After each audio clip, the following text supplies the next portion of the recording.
Okay, switching gears again, we're going to go back to some motocross stuff. Here's my helmet that I have not yet done a review on. I haven't even worn it in a riding situation. I've worn it down the street, in the house, that kind of thing, tried it on.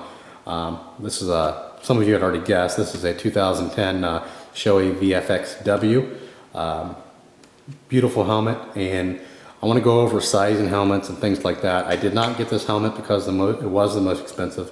I actually got this on eBay for $350. They're $550 in my local shop. What I had done, and what I suggest many of you do, is if you go buy a helmet, if you're looking for a helmet, don't go by name brand, don't go by any of that. Go in, look at some helmets. If you like the design, that's one thing, but most importantly is go and try them on.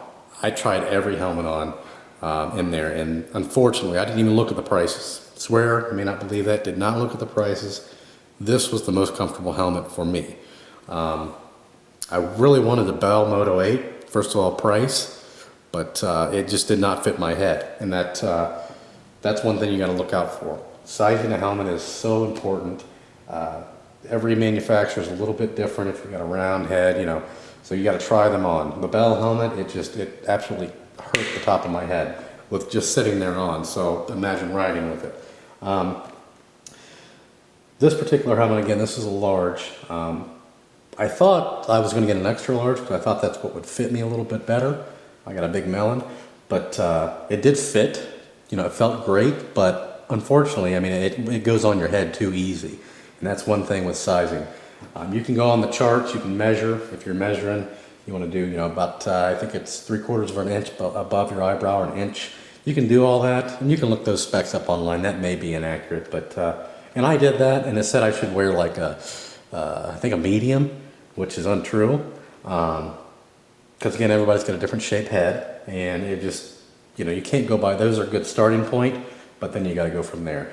I originally was going to get an extra large and discovered, well, it's actually too big. It just didn't fit well. And I've had helmets before in the past, and you know, I've always gotten large, but I thought, well, you know, that's been 15 years ago. Maybe my head's grown, you know, gotten bigger, so what have you.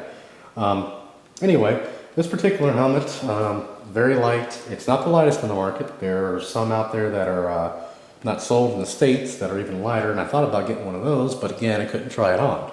And that's the most important thing. You don't want a helmet that's uncomfortable. This helmet, obviously you get the helmet, get this cheesy bag. I mean, it's just no protection at all. You get some instructions and a sticker. That's really about it, the box.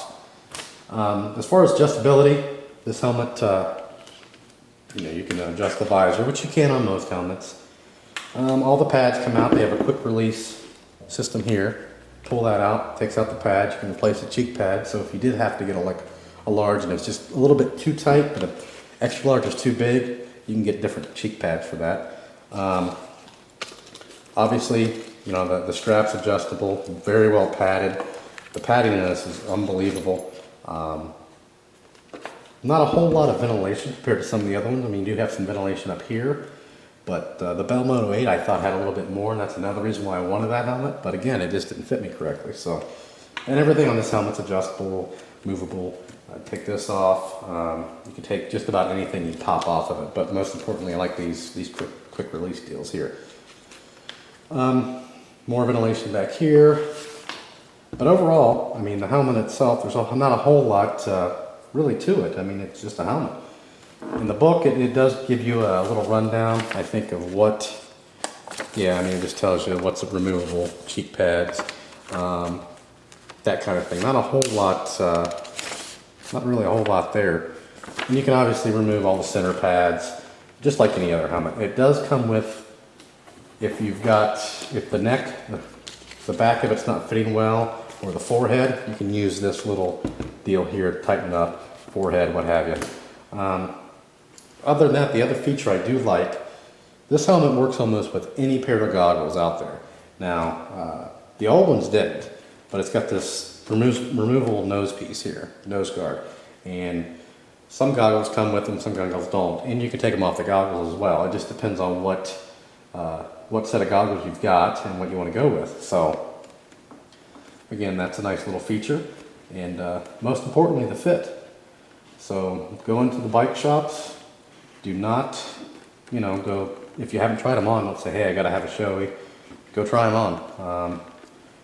Try on the cheap ones. The cheap ones most of them are gonna protect your head just as well as this one will. You may be a little heavier, that kind of thing.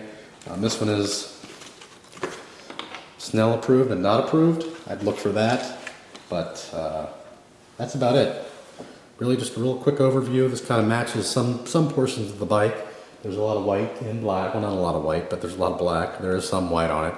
And the boots I'm going to get hopefully will match this, or they may have a little bit more black, a little bit more white. When I do get the boots, it's October 4th. I still have yet to get my boots. I just haven't found the right deal yet, but hopefully those will match. So that's really it. Just kind of just a real quick overview of the helmet. Just wanted to show you.